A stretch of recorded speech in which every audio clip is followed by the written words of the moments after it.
If you're a Capital One customer, you need to watch this because Capital One is flagging and shutting down credit card accounts, and it can lead to a lawsuit with customers because if you have a balance on that card and not able to pay and it turns to a charge-off or collection, it can ruin your credit report and turn into a lawsuit. I woke up this morning to all of my Capital One credit card accounts being closed for no reason. I contacted customer service and they're not being helpful. They're being very unprofessional. I was getting into a screaming match with the lady on the phone. Now, Capital One recently merged with Discover, and there's 3 major things that they are shutting accounts over. And you need to make sure that you watch out that you're not doing these 3 things. So let's jump into the first major reason why they're closing accounts. First major reason is credit cycling. Now, this is a practice where people will charge something on their credit card, then pay it off, charge it again, and then pay it off. And this cycle happens before the payment due date, and they max out the credit cards with these purchases and pay it off immediately. Here's a story on how credit cycling works. It's when someone essentially repeatedly maxes out their credit card, then pays it off all in one cycle. So it's like this revolving door of debt. So say you open a new credit card and your limit is $5,000. You decide to make a big purchase, spend it all in one place on a new gaming system. Well, you have officially maxed out your credit limit for the month. But, and this is where it gets important, instead of waiting until your next cycle to spend more, you pay off that new gaming system immediately, which then brings your credit limit back up to $5,000, and you continue to make more purchases. So this essentially allows people to spend far beyond their credit limit, and in some cases, doubling it. I don't know why I'm still confused on this here a little bit. Like, what's the fascination with this, right? Because I'm sitting there going, I mean, if you pay it off within the 30-day cycle, what? How is that harmful? You're paying for it, and you're not incurring a finance charge. Yeah, because you technically have a credit limit, right? So what you're doing is burning through that, and then paying it off, and then boom, your credit limit is back up to your normal spot. So there's a lot of reasons of why this can be a little very tempting. The biggest one is you can really rack up rewards. That's your cash back, your travel points, your sign-on bonuses, and also it can be tempting because this allows you to again increase your credit limit, so you're able to make a lot more purchases than what the bank essentially told you that you could in the very beginning. I mean, the biggest risk is a bank kind of noticing that you're doing this and then shutting down your account and then taking back all of your rewards, because banks spend billions of dollars on rewards every single year. It's what gets people to open up credit cards, right? They even kind of have competitions over, well, my bank offers better rewards. Well, this artificially kind of inflates the cost a bank would be spending on those rewards. But secondly, and I think this is the one that people should really think about, is that this can also raise alarm bells on the type of behavior that you're doing. So it can look like you're in financial distress. You are borrowing way more than the bank allots you to. And second, it also mimics fraud and money laundering. And that's not something that you want to have on your account either. Say you get 2-3% cash back. You maxed out the $5,000 for the month. You pay it back in a week, right? So you got 2% cash back on the $5,000. You've paid it off. Yeah. I make another $5,000 purchase. I'm getting another 2 or 3% cash back when I was originally only supposed to get it on the 5,000, right? Yes. So now I'm getting it on 10,000 within a 30-day cycle. Yes. That's where the red flag comes up to these banks going, we only told you can do it on your max amount. You're doubling that amount in a 30-day cycle. That's the issue here. It's not that am I getting into debt? It's I'm sort of taking advantage of the system. Yes. And the concern is not just on rewards. I mean, that's a benefit of this for the people who do it, but it's the behavior that this looks a lot like money laundering. Wow, this is really interesting. Now, banks are responsible for looking out for money laundering.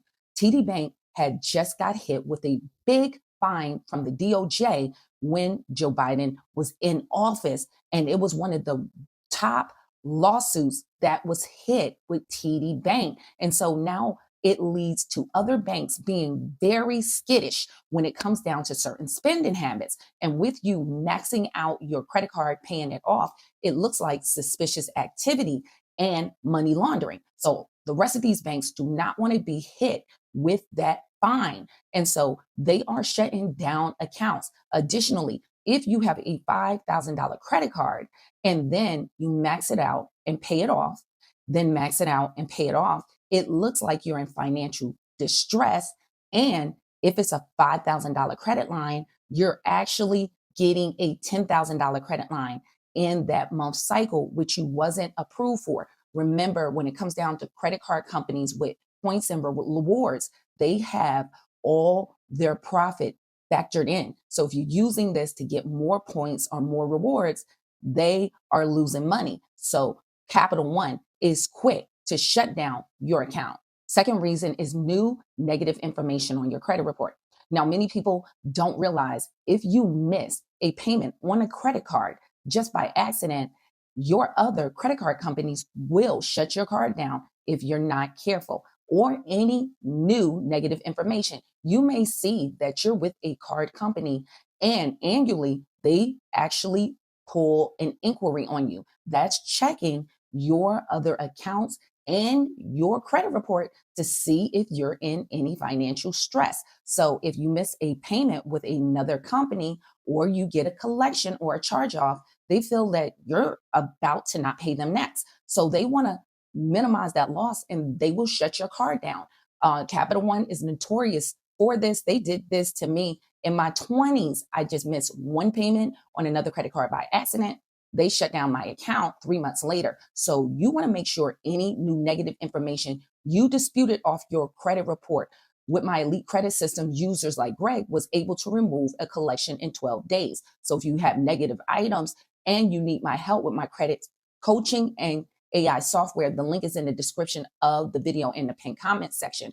Make sure that any negative information, you get it off of your credit report and constantly monitor your credit, because if something pop up like a collection that's not yours, or if it's wrongly put on your credit report, it can cause the rest of your accounts to be shut down, and especially Capital One.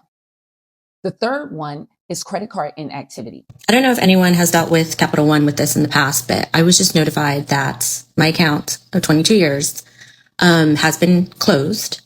It's a credit card because of inactivity in the last 22 months. Now, credit card companies, if you don't use that line, they will shut down that credit line. And Capital One is notorious for this. They want to see that you're using that card, because what banks look at, we have that line of credit out there. We're not making any money on it, but we have risks, because how about if this person get in a financial strain and then they max out this credit card and never pay back this account?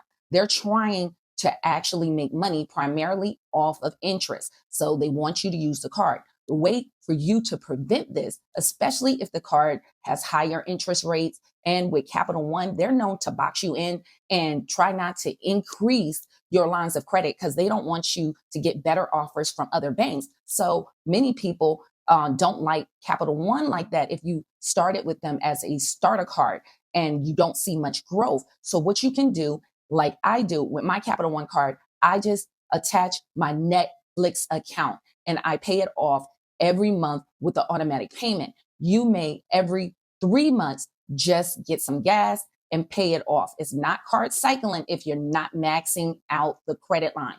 You're just using it lightly to keep the account open. You want to do this practice with all your credit cards, because if they shut down your credit lines, then it tanks your credit score because of your credit card utilization, and you can see your credit score plummet. So make sure you're using these tips in order to protect yourself and maintain your credit. Hopefully this information is helpful. If you have any questions or comments, leave it in the comment section. More detailed questions for me, you can go to my website and all your questions go directly to my cell phone. I hope to see you guys in the next video. Stay tuned.